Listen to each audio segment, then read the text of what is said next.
Tonight, breaking news as we come on the air. You'll see the incredible new video of that Delta flight crashing in Toronto. Also tonight, this major new winter storm set to hit and brutal, record-breaking cold. Outside Philadelphia, the massive warehouse fire closing schools, neighborhoods, sheltering in place tonight. And news coming in now of a break-in at Nicole Kidman's home. First tonight, chilling new images of the Delta flight 4819 bursting into flames as it hits the runway at Toronto Pearson Airport.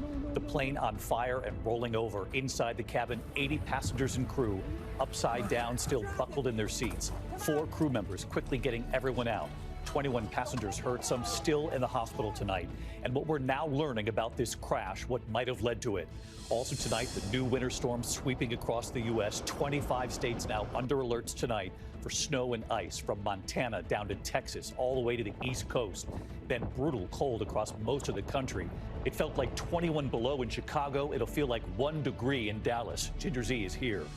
Also, the images coming in tonight outside Philadelphia, the massive fire forcing entire neighborhoods to shelter in place. Schools and businesses have been closed, and why authorities are so concerned. Tonight, President Trump defending the mass firing of thousands of federal workers, what he said just before we came on. The president was also asked about layoffs at the National Nuclear Security Administration, federal employees who help maintain America's nuclear arsenal. Those workers then suddenly hired back. The president pressed to explain what's happening. Tonight, for the first time in nearly 3 years, U.S. and Russian officials meeting face-to-face about the war in Ukraine. Ukraine not in the meeting. And late today, President Trump saying of Ukraine, you should have never started it. You could have made a deal, after the world witnessed Russia invading Ukraine. Tonight, the news coming in from the Vatican, initially hospitalized with bronchitis. What they're now saying about the Pope's condition, infections in both lungs. James Longman standing by outside the Vatican. The news coming in late today, authorities investigating in Los Angeles a break-in at the home of Nicole Kidman and Keith Urban, smashing through a glass door, ransacking the home. And America Strong tonight, the most decorated dog in U.S. history, has died. 16 years old. What he did and what they're now doing in his name.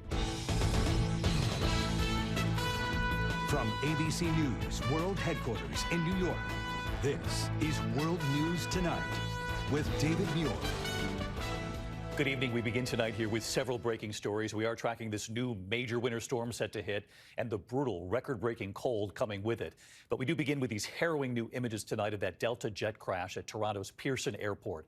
Investigators are now reviewing this new video of Delta Flight 4819 making a hard landing on the right landing gear right there, erupting in flames and then thick black smoke. The plane then beginning to roll, those 80 passengers and crew inside. Those passengers hanging upside down by their seatbelts. The heroic flight crew helping them to get off that plane. All 80 people on board survived, at least 21 injured, 2 remaining hospitalized tonight. But with the careful guidance from that 4-member flight crew, this was a miracle that everyone survived. Tonight here, what this new video reveals about those final moments before the crash, what investigators will now be studying.